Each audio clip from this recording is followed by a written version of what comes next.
ठुनावे गावातील ग्रामस्थांची श्रमदानातून समाजकार्याची शानदार कामगिरी करत 2 किलोमीटरचा रस्ता खड्डेमुक्त करत प्रशासनाचे लक्ष वेधलं.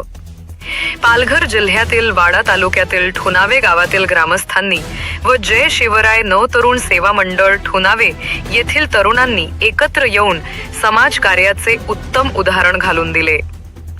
देवळी ठुनावे मार्गावरील ठुनावे फाटा ते ठुनावे गाव हा तब्बल 2 किलोमीटरचा रस्ता गेल्या 2 ते 3 वर्षांपासून अत्यंत खराब अवस्थेत होता. रस्त्यावर अनेक लहान मोठे खड्डे पडल्यामुळे गावकऱ्यांना वाहन चालविताना मोठ्या अडचणींना सामोरे जावे लागत होते. आज आमच्या देवळी ठुनावे रस्ता 2 वर्षापासून मंजूर असून सुद्धा त्याची वर्क ऑर्डर निघाले असे सांगतात, पण अजूनपर्यंत रस्ता काही झालेला नाही. आज होईल उद्या होईल असे आश्वासन आम्ही ऐकत आलोय. आम्ही पालकमंत्री गणेश नाईक साहेब यांच्या दरबारी सुद्धा जाऊन आलो, त्यांना निवेदन दिलेले आहे. आता आम्हाला असं वाटायला लागले की रस्ता आमचा होईल किंवा नाही होईल, म्हणून आता आम्ही जय शिवराय नवतरुण सेवा मंडळ ठुनावे मंडळातर्फे आम्ही रस्ता सो खर्चाने श्रमदानाने आम्ही करून घेतलेला आहे.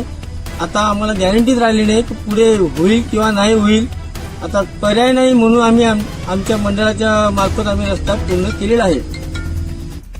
ग्रामस्थांच्या म्हणण्यानुसार रस्ता 2 वर्षांपूर्वीच मंजूर झाला असला तरी प्रत्यक्षात कोणत्याही स्तरावर त्याकडे लक्ष देण्यात आले नव्हते.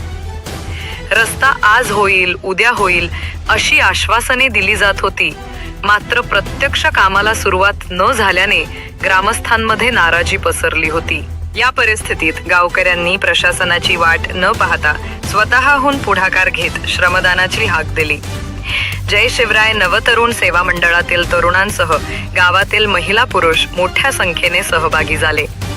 त्यांनी रस्त्यावरचे सर्व लहान मोठे खड्डे बुजवून रस्ता तात्पुरता का होईना परंतु सुस्थितीत केला आहे. ग्रामीणांनी केलेल्या या उपक्रमाची सर्वत्र चर्चा होत आहे.